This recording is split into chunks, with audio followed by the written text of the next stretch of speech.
morning. Alam niyo guys, super feeling blessed after the day. Hindi na naiiyak ako kanina habang nag-PT after ko kumain ng breakfast. Sobrang nakausap ko si Lord when nag-relax ko. Grabe, yung blessing na sa akin. So ayan, nandito ulit ako sa Lusitani guys. And this is my outfit for today.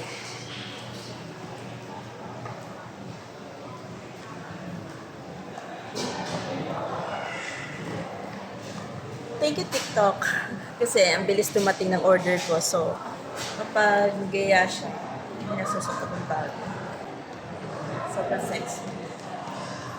Kakakain ko lang and nag-explore ako dito sa ibang place na hindi ko napunta sa building na to. So, in this corner, I think mga pabango dito.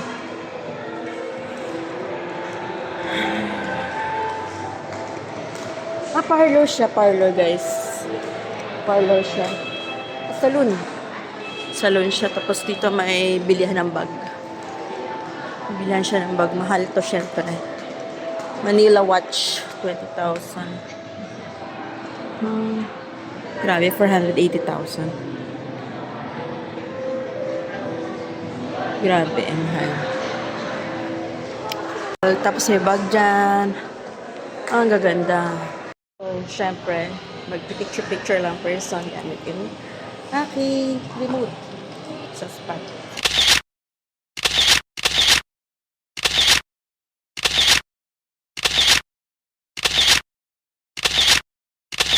Ay, grabe. Ang dami nun na. After kumain, guys, pag busog na busog ka, dito ka pupunta sa garden na to.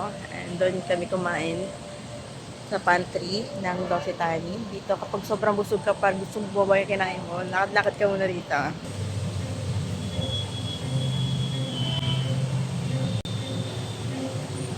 So, I will take picture here. Oh, I found it. Ang pangalan pala ng tea na ininom ko, guys, is butterfly tea. Now I know the name. Ito yung tea na inintroduce sa akin ni Tito Puras na pwede mo nga ilagay sa kanin. Kung gusto mo nga yung kanin mo maging color violet. And marami siyang good benefit. Ako guys, and this is the key. Matagal na naman kami hindi magkikita. Sad. Lungkot na naman ang person. Grabe lang yung pamasahe ko dito guys. Kagabi 3,000. Ngayon na naman 3,000. So nag-expense sa akin ng 3,000 sa ilang oras ko lang dito. It's 11:53 and I go back to work na ako. Thanks to my employer and my workmate. Sobrang bait na employer ko. Thank you, Lord. Hindi ako nasira sa work. Very understanding.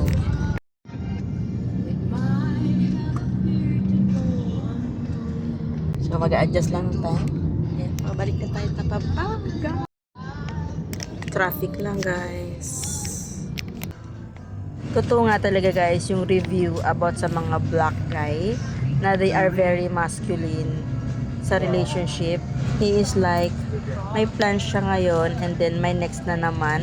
Yung iniisip niya talaga para sa future na kahit sobrang short lang yung pag-uusap namin, marami akong natututunan sa kanya. At dahil sa ugali na yun, marami talaga nagmamahal sa kanya. Checking on him. Ganun talaga siguro kapag mabuti kang tao. Hindi kagaya ng mga Pinoy, kapag halimbawa may flaws ako, hindi siya madrama, ganun hindi. Hindi siya nag-waste ng time sa ganun. As in, focus lang siya sa kanyang business. Nasa basta ako guys, naka-transform ng person. Sabi ko sa kanya, mag-bus na lang ako kasi sayang yung pera.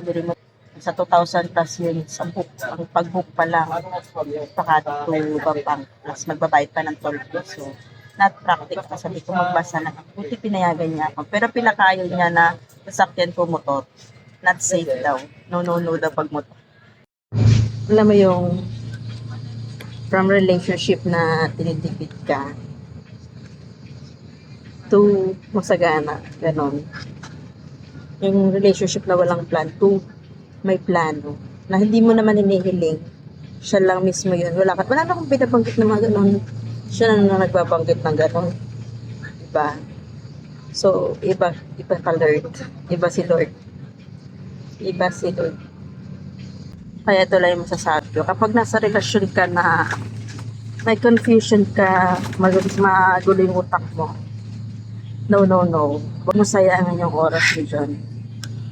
Hindi yan para sa'yo.